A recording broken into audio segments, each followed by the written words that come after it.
Thank you so much.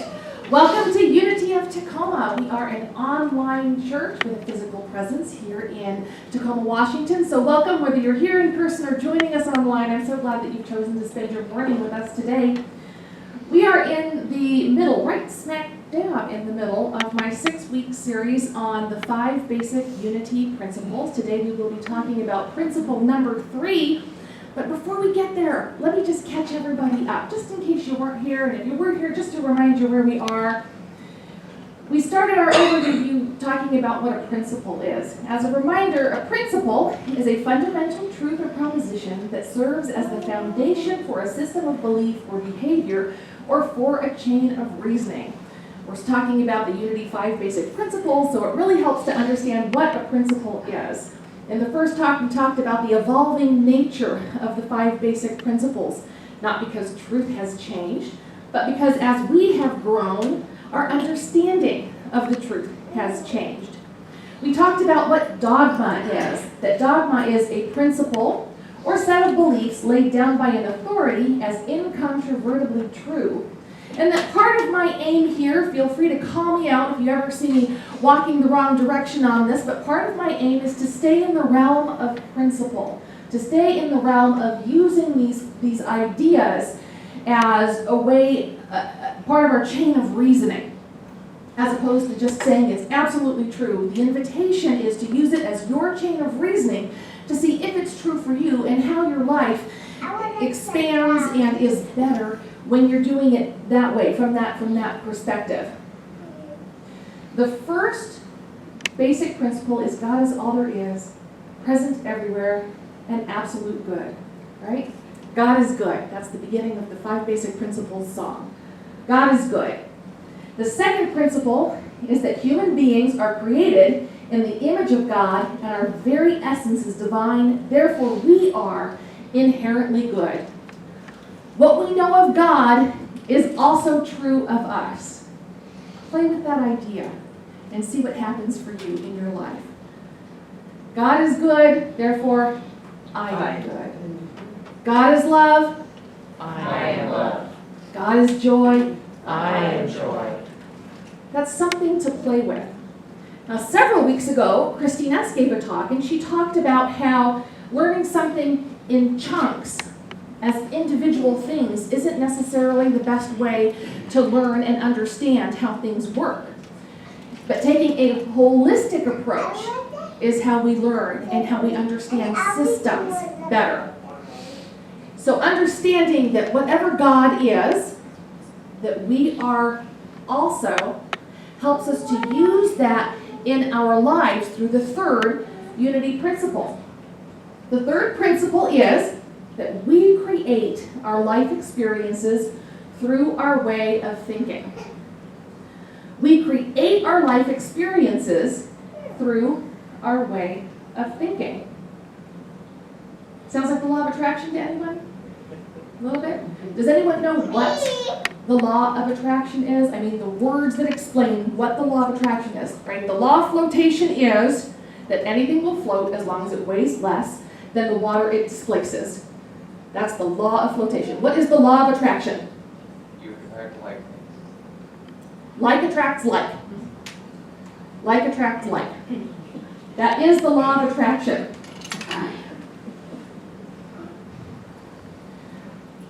The third principle says we create our life experiences through our way of thinking. Not through what we think, but through our way of thinking. And I'd like to explore that a little bit with you. So if the law of attraction states that like attracts like, who decided that? Let's go with the law of flotation. The law of flotation says that anything will float if it weighs less than the water it displaces. Who wrote that law? Who said that that's a law? I mean, I know who says you can't, drink and eat while you're driving in Tacoma, right? Someone decided you can't drink or eat while you're operating a motor vehicle in Tacoma. That's a law. So who decided how something floats? Aquaman. Aquaman. All right, Carlton, all right. First-hand knowledge. God's spirit universe, right? So there's law than there's law, is the point that I'm making. There's a law that someone dictates to you, this is a law. There's a dictum. But then there's another kind of law that is a description. It's a description of how things work. No one decided how things were going to float. They paid attention and discovered how things float. And so this quote-unquote law of flotation is very simply a description. No one decided one day how flotation was going to work. They simply observed and discovered how flotation worked. And the same is true of the kind of law that we're talking about today.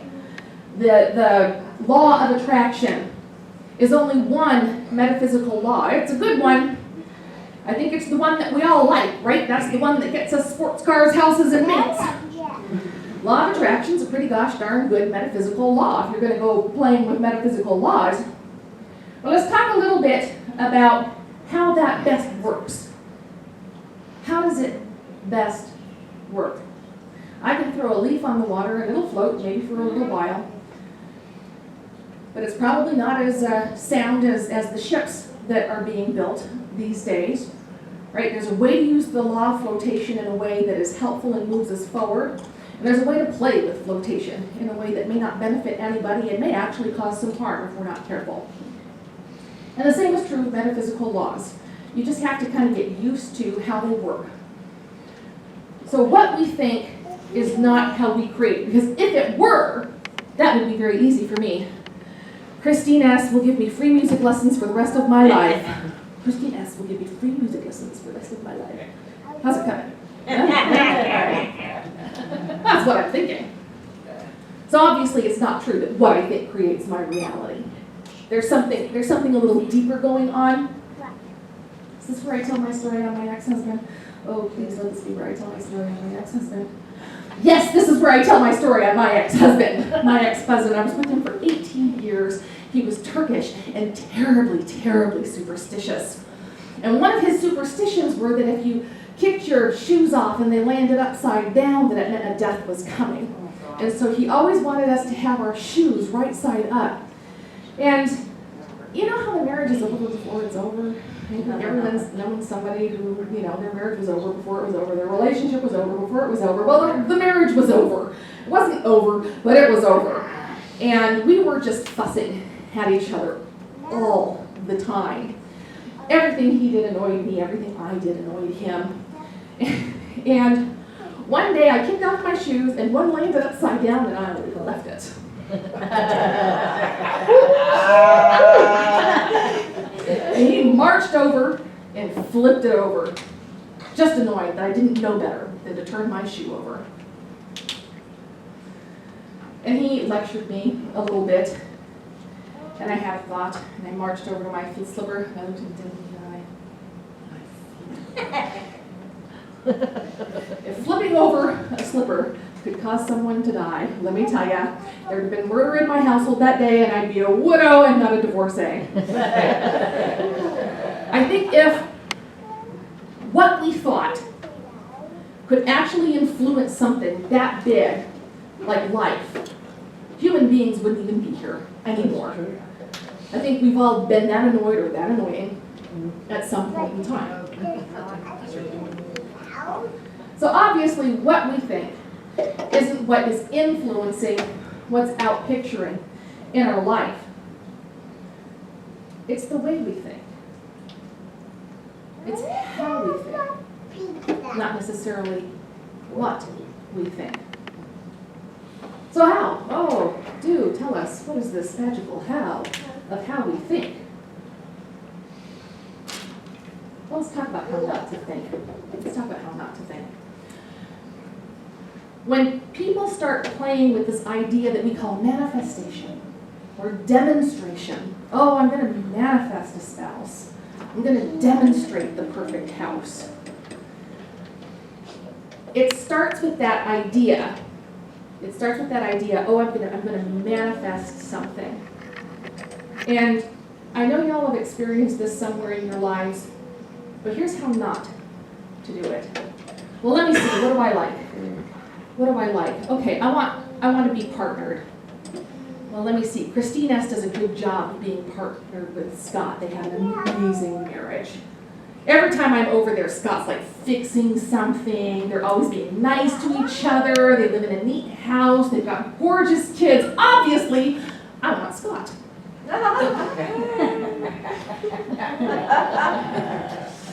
I know you guys know of situations where someone has put that much energy into getting someone else's mate, and it's destructive. So there's a measure. There's actually a measure of how to think. We're going to get to that in just a second.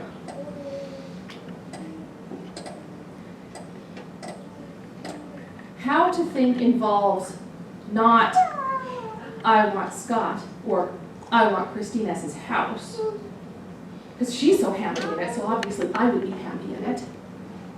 It's to describe the experience of what we want. Now you can get pretty gosh darn specific about the experience that you're going to have of a life partner, of a house, of a car, of your job, of your relationships, of your family. You can be very specific with the universe, God, spirit, your higher power, your HP. Now remember? What if my described experience of my partner, well, I'm going to admit to you, I actually wrote it down at one point in time. It shifted everything for me, getting that specific. I knew that that was a trick, a tool that some people use for manifesting what they want, to write down everything that they want, to get very specific with the universe about it. And I was embarrassed about a couple of the things that were important to me, and so I'd never really written them down. But when I got specific, that's when David walked into my life, or I walked into his. I actually had somebody tell me, someone in this congregation, tell me that someone else in this congregation was saying that I came to Unity of Tacoma to get David. That was my goal. Which is really interesting because David and I had been Facebook friends for about 2 years prior to that, and our one interaction ever was to fight. I thought the man was a clod, quite frankly. And when I came to Unity of Tacoma, I would kind of sneak in right when it was starting and then sneak out after y'all passed the basket. I was avoiding the community, I was avoiding David. But I had this list that I made. And on it were certain things, such as my ideal partner does not have small children at home.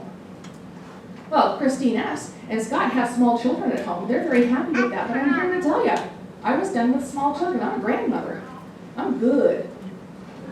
I'm good without small children. Some other things that were on my list were that I wanted somebody who loved their job.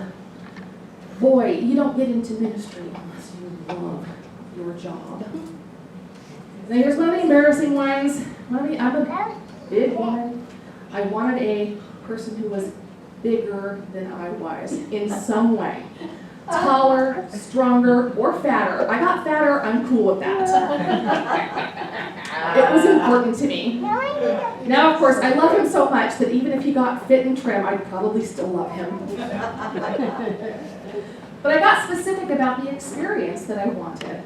I wanted to be in partnership with someone where we were doing equal partnership.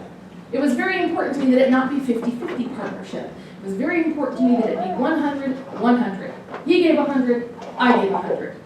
I wanted an equal partnership with the person that I was with.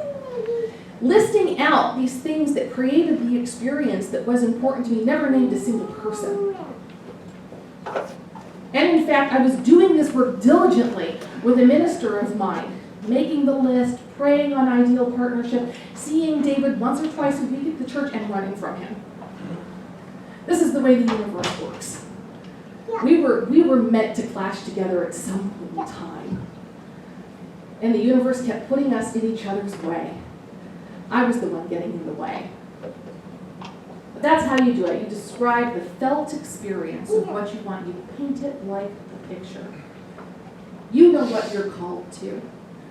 It's not just, oh, anyone who will make me happy. Be very, very careful about being too vague. Because happiness, for example, is transient. And things change. I have a minister who likes to tell a story of a woman who prayed for a partner. She described the partner. She was very specific about the partner, except she never said it should be a man.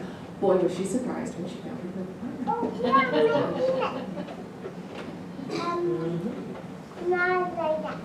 So what to expect? If you start putting it out in the universe that way, what do you expect to expect when you start describing the felt experience of what you want? Expect the unexpected.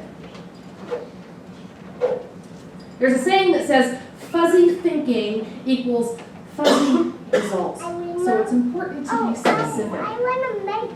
But you also have to remember to ask for what expresses more life and harms no one, including yourself. Now, me seeking for my perfect partner expresses life and harms no one, including myself. Me seeking after someone else's partner, very harmful. Very harmful. And I asked permission before I used the Youngs. They are longtime family friends. They are both spiritually and emotionally mature enough to be my foils. I asked them specifically to do that today, so thank you guys very much. I appreciate that. You never know what's going to happen when you start doing this work. When you accept that God is all there is, there's absolutely nothing that is outside of God. There is nothing that God is outside of. And therefore, you are an expression of that divine energy. You can go farther than you can imagine for yourself. I'll tell you a couple of stories. I don't want to use this story too much. The thing is, the story I'm about to tell you about healing the relationship with my mom was really important to me because it was a pivotal moment. I don't want to overuse it because I don't want you to think that that's the only time that's happened in my life. The truth is, this stuff has become so normal to me that I forget to write it down or remember it. It just happens naturally now. But let me tell you about my very first class in this teaching. My very first class in Science of Mind. It was a long class. It was 3 hours every time we went into a class once a week for about 12 weeks. And they made an invitation for us to pick something to pray on, to shift in our lives that we really didn't have any control over, that we didn't know how it could get done. We knew how it could happen. Then it was the wrong thing to pick. Because the invitation was to use those 12 weeks to prove to ourselves that this works, that this principle works, that we create our life experiences through our way of thinking. So it took me a while to get to the one that I was going to use, which was healing my relationship with my mother. My mother had been my best friend all through my growing up years, my biggest supporter. I was a weird kid. I was a difficult kid. And back then, nobody knew that I was being abused. And no one really understood my weirdness. And no one really understood why I couldn't connect with my peers. But my mom still loved me through all of it and accepted me through all of it. And I thought nothing could damage that bond. But somewhere something did. And as an adult, in my 30s, my mom and I grew apart. And I still to this day don't really understand how that happened, but I came to accept, and it hurt really very badly, I came to accept that she and I were really no longer friends. And that was a very painful experience for me. And so, the night my small group leader guided me to accept that this is what I really wanted to pray on. It was very emotional for me. I was a little bit embarrassed and fearful, and I'd never really spoken it. I knew it in my heart, but I'd never spoken it. But I thought that my relationship with my mom was gone. Mama. We were just related now. And she seemed to just push me away, didn't want really any contact with me, didn't really agree with anything I was doing. And by golly, when I started studying this philosophy and this faith, she used that against me in very painful ways. But that night was kind of all about me in small group. I accepted that only God could heal this relationship because I'd been trying for years. And it wasn't going to happen. And every time I talked to her, it just devolved into ugliness. And so we prayed. We prayed the way we pray in this philosophy. We prayed with affirmative prayer.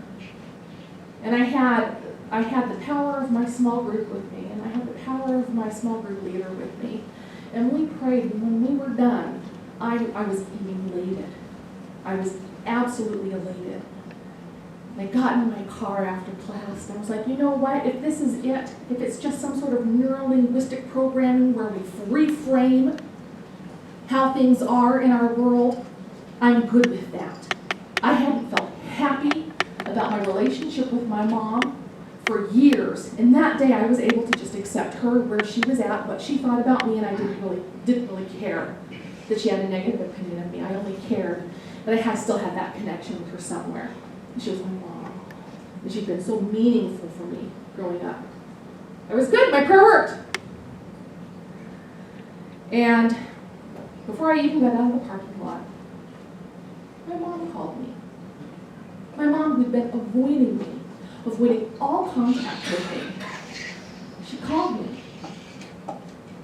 And she called me because she wanted to understand why I was doing this, why I was going to this weird church. And I said, well, you know, I'm as close to you geographically as I'm ever going to get, because I lived down here. She lived up in Edmonds. I was in Seattle. I said, why don't I come out? We can talk. So I drove to her house, which she wanted. We had this conversation, and I'm telling you, I don't know where my responses came from. Now, I could have gone to therapy, probably for months, and learned to respond to her the way I responded to her that night, but I hadn't done any of that work. But wherever I was, however I was led, my responses were different, and therefore her responses were different. And the relationship was healed. Not my perception of the relationship, but the relationship was healed. I didn't do any, change my mom so she loves me again. I didn't try and control her. I just did this work that we're doing today. And she who avoided me reached out. I didn't ask for that. I didn't think to ask for that. And she with whom I fought, we were able to have an adult conversation that wasn't ugly. I didn't have the skills for that, I'm telling you right now. I did not have the skills for that day. But I was riding, I was flying high on the wings of prayer. And something shifted that was bigger than my perspective. Something shifted that was beyond what I could make happen.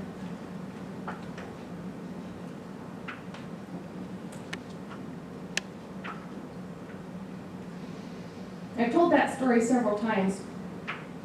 I don't want you to think that's the only time that I've experienced that. I want to tell you a little bit about my house. I love my house.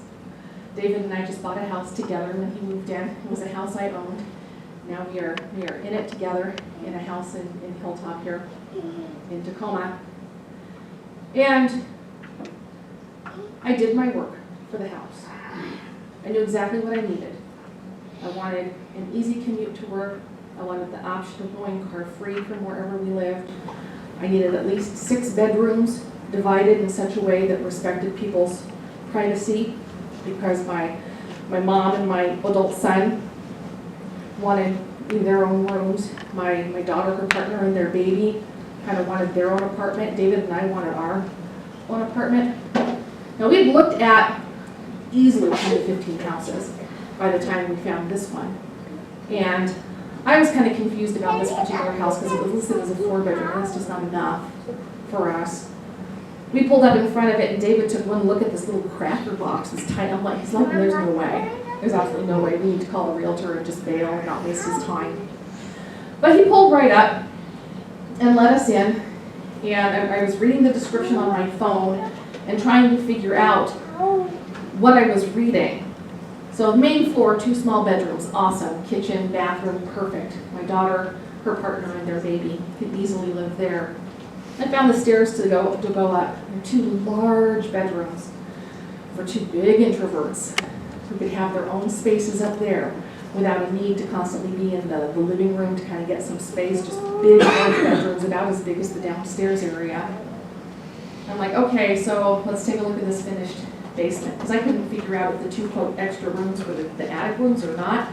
Go downstairs, and it's perfect. There's a bathroom, there's a bedroom, there's a sitting room, and there's this undefined space that's slowly becoming a kitchenette for us. It's like Harry Potter's tent. You look at it from the outside and you think, no way. And you go inside, it just keeps going and going and going. I almost bailed on that house. David almost bailed on that house. The realtor says he never would have let us bail on viewing that house, but who knows? David and I are pretty gosh darn stubborn when it comes down to it. We found a 6-bedroom house. It can't be called a 6-bedroom house because the finished basement roof is too low to call those other 2 rooms bedrooms. That's why they weren't listed as bedrooms in the description. With 2 bathrooms, we've been surviving with 1 bathroom for all of us for a long time. Huge part of the move. With an apartment type area for David and me, an apartment style area for my daughter, her partner and their baby, and then big rooms for my son and my mother. Upstairs, at our price point, on a hilltop.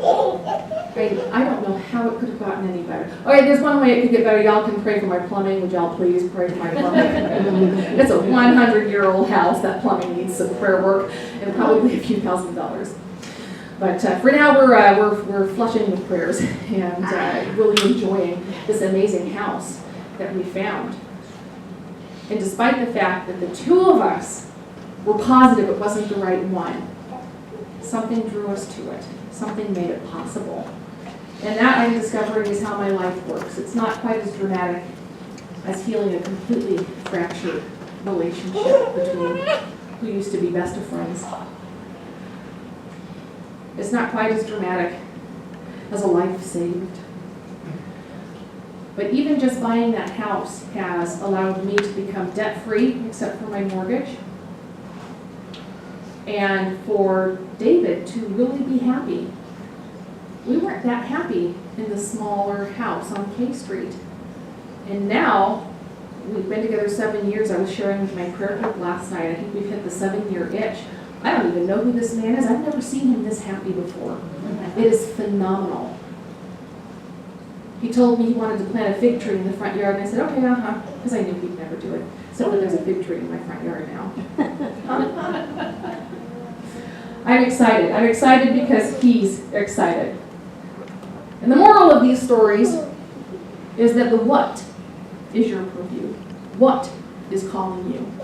You're doing your deep spiritual work. I know you are. You wouldn't be here if you weren't. You are doing your spiritual work. What is calling to you? How is Spirit desiring to express more fully in your life? It doesn't have to be a thing. It doesn't have to be a relationship. Could be, but it doesn't have to be. The what is yours to know. The how is Spirit's to know. Next week we're going to be talking about prayer and meditation. And if you've ever wondered how to pray, a really good beginning is God, yes, I am. And this is how it pictures in my life. You join me now? Let's do that prayer together.